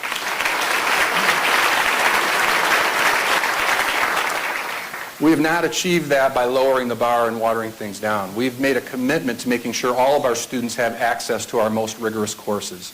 One way we can measure that is with advanced placement courses taken. We've more than doubled the number of students who are taking advanced placement tests from 2010 to 2015. And the good news about that is that's probably tied in with some of our improvements with our ACT scores. For students that take one advanced placement course per year, the average ACT for our Rockford Public School students is a 27. So the fact that we're exposing more and more students to this rigor is having a huge impact on other things like ACT scores. And the state legislature just recently passed some very important legislation, and I want to give thanks to all of our state legislators that contributed to this. When you score a 3, 4, or 5 on an AP test, you now are guaranteed college credit at a state university. So thanks to our legislators for that awesome achievement. Classroom improvements are important, but another thing that I think is really important is something that I think it was an NIU athletic director at the time, Jim Phillips, introduced to me, the concept that athletics and fine arts are really the front porch of your institution. Now, what it means is those things are not the most important part of your house, not structurally significant, but wow, do people notice if they're in disrepair. And we've made some real strides in terms of the quality of our front porch in the district. Starting in 2011, when we were on the brink of not having athletics and handing it over to the Park District to run, we were below 4,000 students that were participating in middle school and high school athletics. We are now significantly over the 5,000 student athlete mark 4 years later. So we've had about a 20% increase in athletic participation. Same is held true with our fine arts. When the board took action to add a 7th period to our academic day, we have added more than 2,000 course enrollments over the last 4 years in our fine arts courses. So I think our front porch is looking a lot nicer than it used to.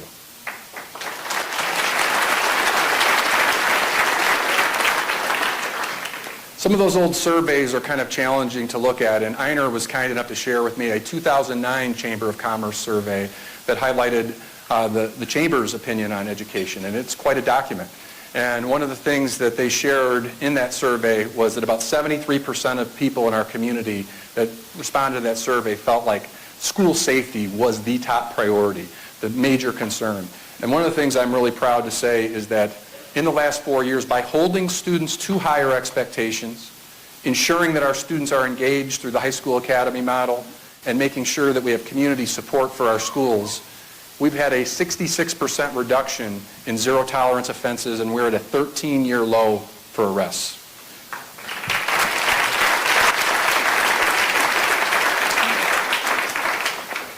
In addition to improvement on the student achievement side of the house, we also had some really embarrassing things to talk about in terms of school facilities. And 2 referendums later and hundreds of meetings, we developed a $250 million facilities plan. And when you look at some of the other investments we're going to make, it's going to be probably closer to $279 million over 10 years. But I want to show you a quick video montage to show the 20-mile march we're making for improving our facilities and highlight some of the big improvements that occurred in the last 12 months in our facilities.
Couldn't have done that without your support. The resounding support of the community to improve our facilities has been so important to changing the way people feel about our school system.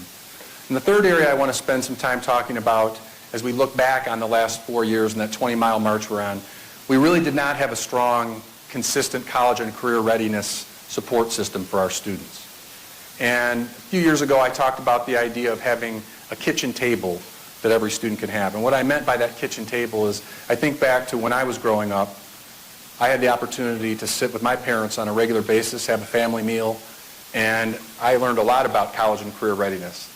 I learned about what kind of job I was going to apply for, college application process. Those are things that were expectations in my home. And when we arrived here in Rockford, it became clear that while some teachers and some guidance counselors and some community volunteers were doing a heroic job trying to help students have that kind of an experience that weren't getting it at home, we didn't have a system in place. We didn't have something where we were guaranteeing that experience for every child. So we set out with your help to build that kitchen table. And I can't emphasize enough how important your help is in building that. We can't do it just with teachers in the classroom and school counselors. We needed the help of everyone to build this thing from the ground up. So I'm going to talk a little bit about what we've put in place over the last 4 years.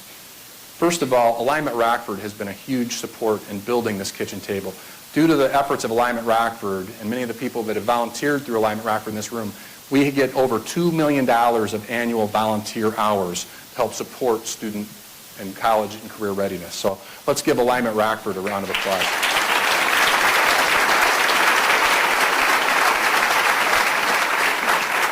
Another group that's really helped build that kitchen table, particularly with early literacy projects, our AWIN program, Marcia Sisti and her team that lead our PACE, our Parent Community Engagement Department, have themselves generated about $1.4 million worth of volunteer hours. It's an incredible addition to our district. So what that's led to is the start of that kitchen table for students being built from the ground up. We have students that now all are enrolled in a careers course in 8th grade. Every single child starts thinking about what their education can apply to in a post-secondary world.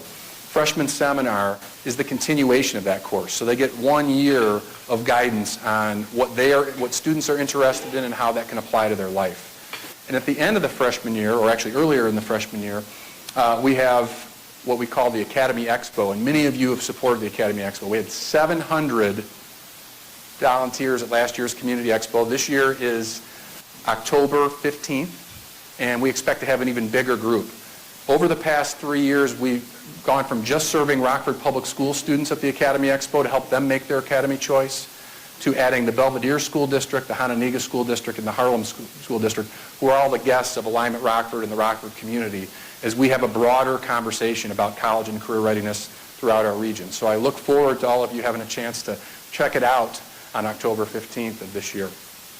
Sophomore site visits. So 8th grade and 9th grade, we set that strong foundation for readiness.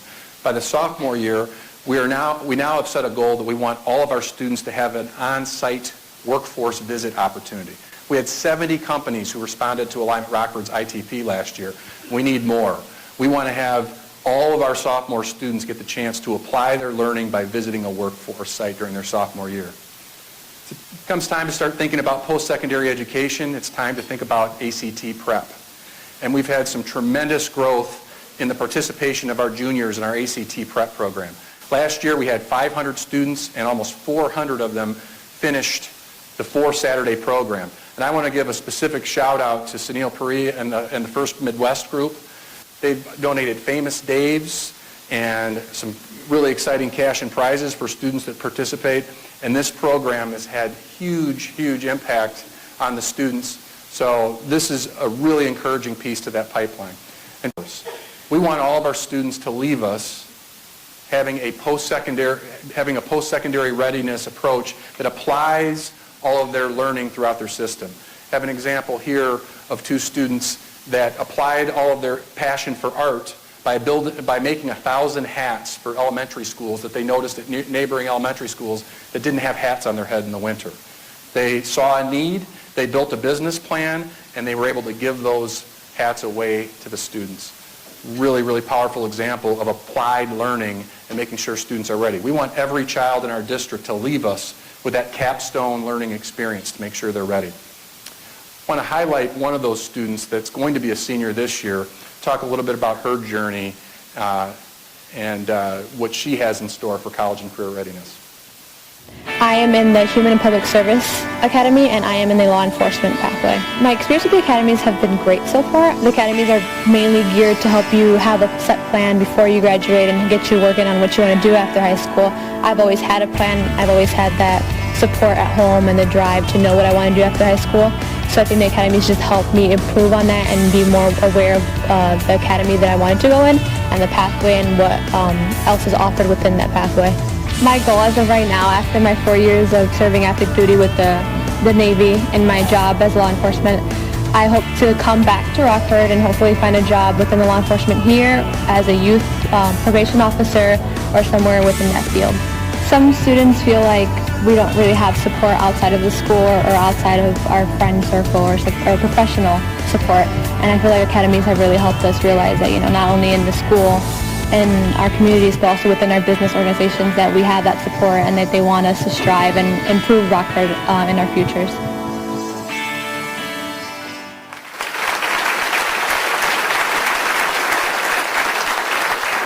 And we happen to have Juliana in the crowd today. She's on my Superintendent Student Advisory Council. Can you stand up, Juliana?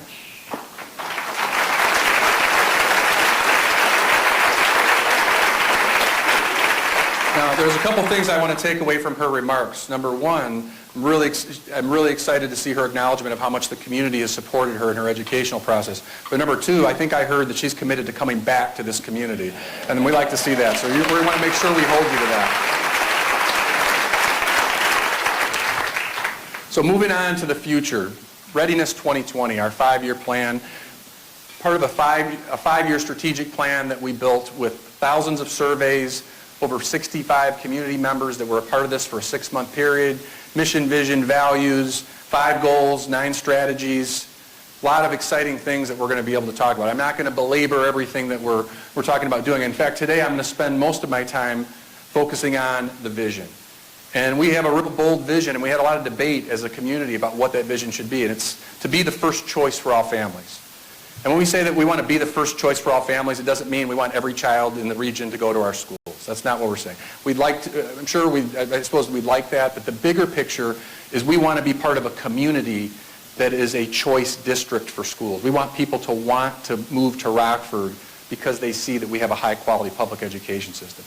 We have about 3,500 less people in the city of Rockford this year, and we want to do everything we can to be part of the attraction back to our region and to our community. And I think that fits really nicely. If we have a bold vision for our schools, that we want to be a first choice district, then we also know that that can contribute to being a top 10 or top 25 community by 2025. I think those goals are so linked. It's so important to combine those together. But we have some big obstacles to accomplish. If we want to get serious about being a top 25 community, we have to be really, really honest about where we are in terms of how our customers feel about us. If you talk to students and parents, what is their message about the Rockford Public Schools right now? We have some great stories and some great examples, but we have a lot of people that aren't as happy as they need to be yet. What do realtors and human resources departments say when they're attracting talent to Rockford? Are they saying that come to Rockford, it's an advantage to be in our school system? I don't think we're there yet. I think we have a lot of work to do in that area as well. How about taxpayers? 70% of our people don't have anybody in the public school system. What is the value for owning a home within the boundaries of the Rockford Public School System? When we start asking those kinds of sobering questions, we know that there's a lot that we need to accomplish. Recently, I had the opportunity to hear the CEO of the Ritz-Carlton speak.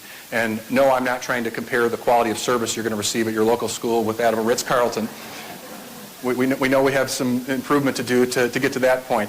But I think he had a great layout for what happens with customers. And I think it really applies nicely with our community. One group of customers are the people that are not your customers. And I'm not just referring to people who have chosen to homeschool or go to a private school. I'm talking about people who are actively negative about the situation with our public schools and are definitely not on board as being our customers. Then there's a second group that he highlighted that are your customers, but they're only your customers because they haven't gotten a better offer yet. These are folks that maybe can't afford to move away, can't afford the tuition, can't figure out some of the logistics on how to get out. And there's a large group of people that are in that group. And then there's a third group. Those are your loyal customers.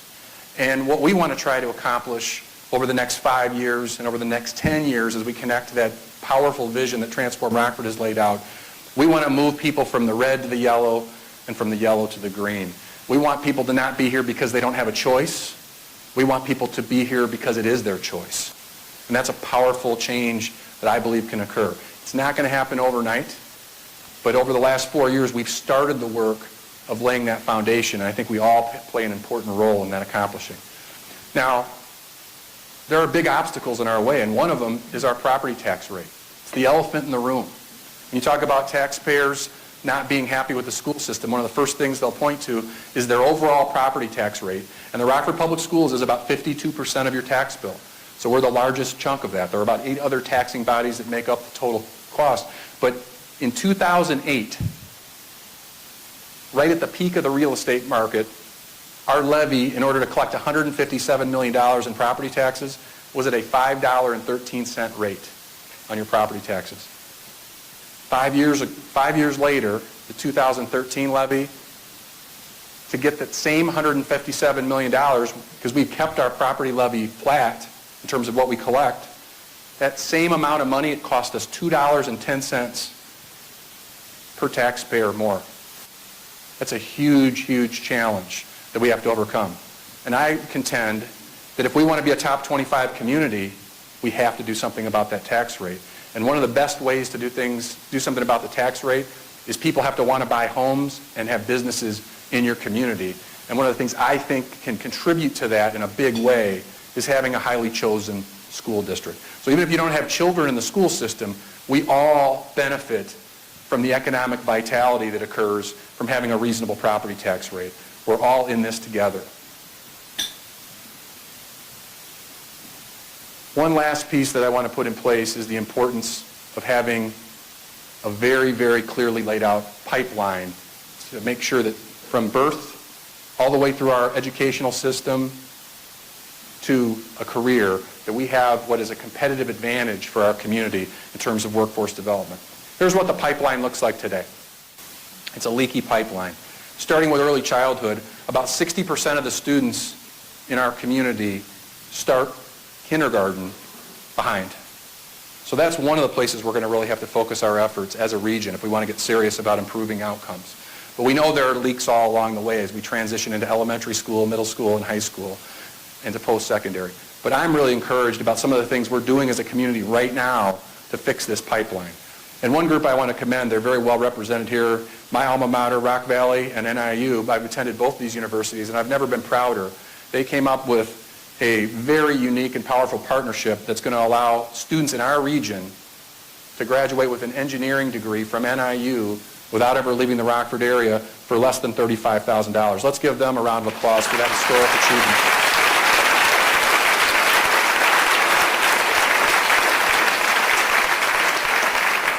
It makes all of our jobs easier when the end of the pipeline is clear. And we have Rockford University in the crowd today. They just set a record for their undergraduate enrollment. They're at an all-time high for the number of students who are choosing Rockford University. That's another important part of our pipeline. So great job with Rockford University as well. Now I talked about the big leak at the beginning. Early childhood education is a huge, huge part of that problem. And we have a strong early childhood team that recently just got another grant. We're currently serving almost 600 more students than we were at our low. And we just added 120 additional full-day kindergarten seats because early childhood seats, because we are recognized as one of the premier early childhood programs in the entire state. Kim Nelson, our director, is here. Kim, stand up and be recognized. You're doing a great job.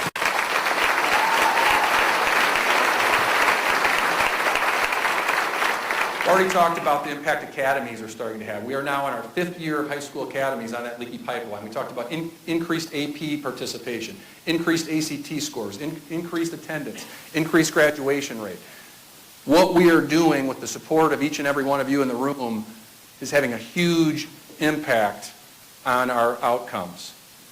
And I believe the day will come as we work towards that big vision to be a choice district and to be a top 25 community, that this pipeline will at one point become a competitive advantage for our community. If we can figure this out where it's a seamless pathway for children as they go through our system, there's no limit to what we can accomplish. And here's why this pipeline is so important. When you grow up in a family like I did, where both of your parents have a college education, it doesn't matter how screwed up the pipeline is, your parents make sure you figure it out. But what about the parents, what about the kids who don't have parents that make sure the pipeline works for them? Isn't it incumbent upon each and every one of us to make sure we make a clear and easy to understand pathway from birth all the way to that career? And that's how we're going to get people to want to stay and thrive and grow in this community. And I can tell you this, we can't do it just as a public school system. We're going to need each and every one of you to be part of that challenge to make sure that that pipeline is strong. Now I've got some good news to close on here. We were recently, last year, recognized as one of 16 Ford Next Generation Learning Community in the country.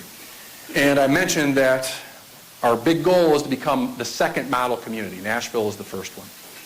And more we're getting some people who want to come visit us and find out what's going on. So I'm going to let Dave Carson, our Executive Director of College and Career Readiness, and Bridget French from Alignment Rockford talk a little bit about that increasing demand of people wanting to come to Rockford and hear our story. I get calls from people in other communities because the pace in which we've implemented this change of our high schools becoming wall-to-wall academies, and other communities are eager to learn how we've done this work in such a short order.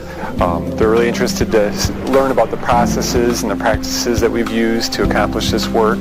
We all share common problems of workforce development and retaining the local talent we have within our students.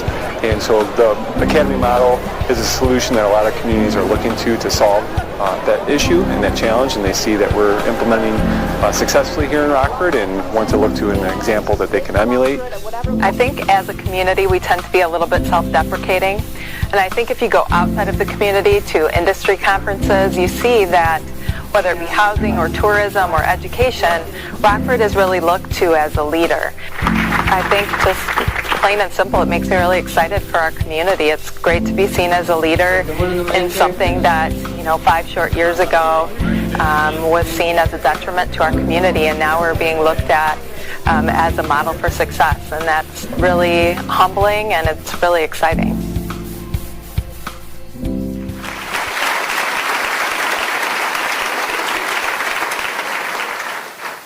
So we've got some exciting news coming up.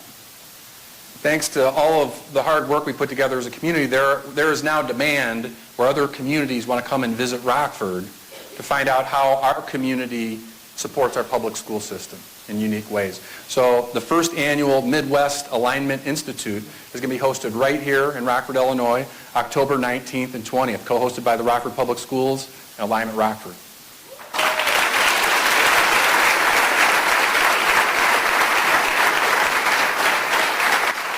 And I can't let the cat out of the bag just yet, but what I am allowed to say is during that event, there's going to be a real big announcement that Ford Motor Company is going to make. This idea of being a choice district and the role we all play in that is something that is incredibly important to me personally, to my family, and to the larger community that we're all in. This idea of being a school district that can make our community proud. And I cannot emphasize enough how important everybody in this room is to accomplishing that goal. And my challenge is that we've accomplished some really great things over the last 4 years, but we cannot rest here. That pipeline is still way too leaky. We still lose way too many children in our region. And our challenge is going to be, how can we build on the foundation that has been built so that we have an even better story to tell? Continue on that 20-mile march every year towards that ultimate goal of being a choice district and ultimately being a top 25 community. Now, I'm going to take a minute and just share some videos of students saying thank you to their teachers, because that's what this is really about, are those students. I want to remind all of us that that's why we do the work we do to support our public school system. So with that.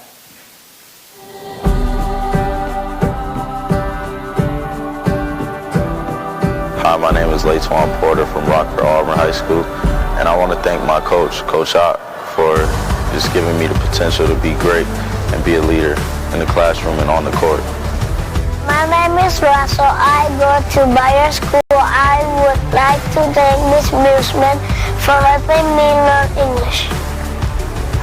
Hello, my name is Jace, and I go to Nelson Elementary School. And I want to thank Miss Holiday because she's been being so nice all year that I want to stay with her for the rest of the years. My name is Davon, and I go to high school, and I like my teacher, Mrs. Royale, because she give me a hug, and she always be nice to me. Hi, my name is Elijah. I'm a 5th grader at Rolling Green Elementary, and I would like to thank my teacher, Miss Hooks, for putting up with us even when we can get a bit out of hand, and for always making us laugh and just doing an amazing job as our 5th grade teacher. Hi, my name is Elizabeth Coulahan. I graduated from East High, and I'd like to say thanks to Mr. Zuba for pushing me to be the best I can be. Hi, I'm Zoe Dahl, and I go to Thurgood Marshall Middle School, and I would like to thank all of my 7th grade teachers for preparing me for 8th grade and for all of high school and on to college. Hi, my name is Portia, and I go to Flint Middle School, and I would like to thank Mrs. DeLacy for always being there for me and helping me through everything. And I would also like to thank Mrs. Ferguson for teaching me what's right from wrong and always keeping me on my A game. I'm Jared Woodard. I go to Guilford High School. I just want to thank Nathan Kirschman. He's been an amazing teacher all year. He just goes above and beyond what you would expect from a teacher. He's just amazing. I'm Landon Nancy Cicerone, and I go to preschool, and preschool's good. My favorite teacher is Miss Lori, because I like preschool, and she's my best teacher ever in the whole world. Hi, my name is Delaney, and I go to Cherry Valley School, and I want to thank my teacher, Miss Burgoyne. She was very nice and hardly ever yelled. She is also very kind, and I'm going to miss her.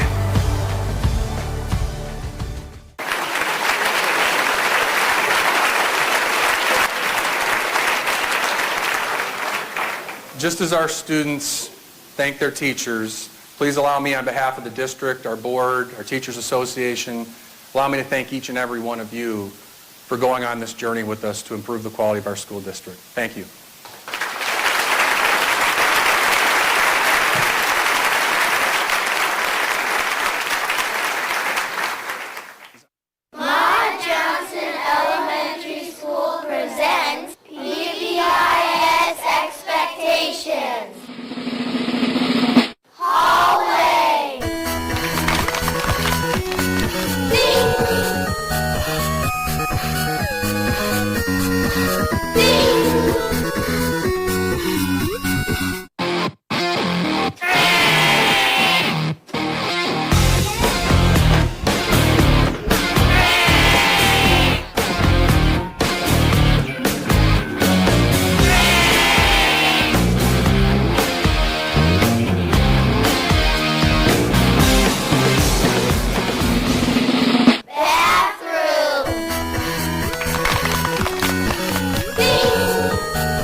Here's what parents say about Rockford Public Schools. Everybody seems very focused on making sure the children are successful. Watching how he's progressed conversationally, socially, skill-wise is amazing. Because my daughter is in the academies, she gets opportunities to attend classes that teach her about medical terminology, but she also gets to participate in the theater program as well.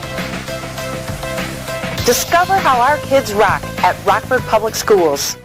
This wonderful, marvelous, super cool, fantastic, stellar, stupendous, unforgettable, brilliant, epic, awesome song would not be possible unless we use adjectives.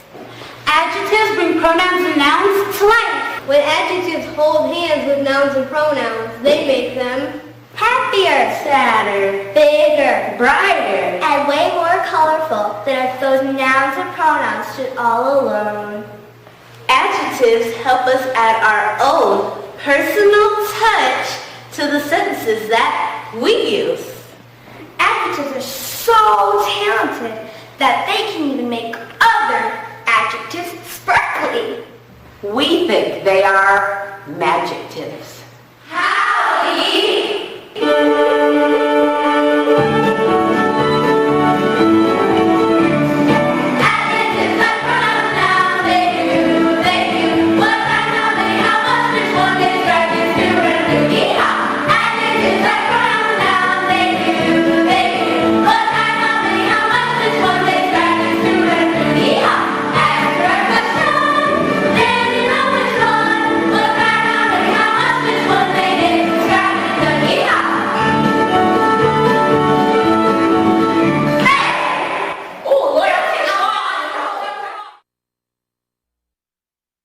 Here's what's happening in classrooms at Rockford Public Schools. We are working on the building blocks that are going to build the skills for the foundations and reading. So it's trying to bring college and career readiness down to their level so that they can see how the science that we're doing in school applies to a possible career in the future. The Emmett Academy has a lot of great opportunities for hands-on projects. They're making that connection as to how they can use this in the real world. Discover how our kids rock at Rockford Public Schools.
Our days are made up of thoughts brought to life in a series of sentences. Some sentences are short.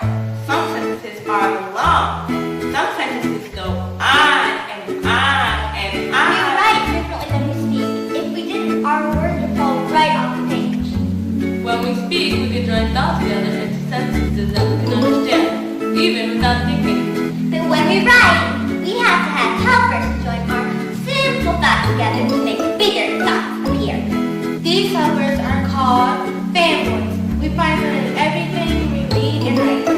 Fanboys are coordinating conjunctions that join simple sentences together, turn them into capitals. Our friendly fanboys are for and no.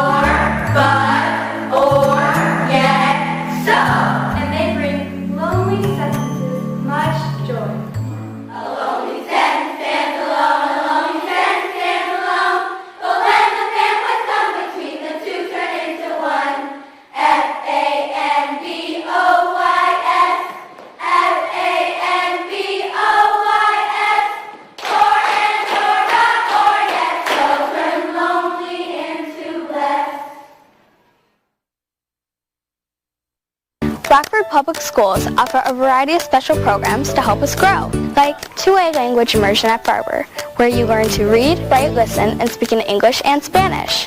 Year-round program at Haskell, where students get a boost with more enrichment opportunities year-round. Creative and Performing Arts at Weston Auburn. Our specialty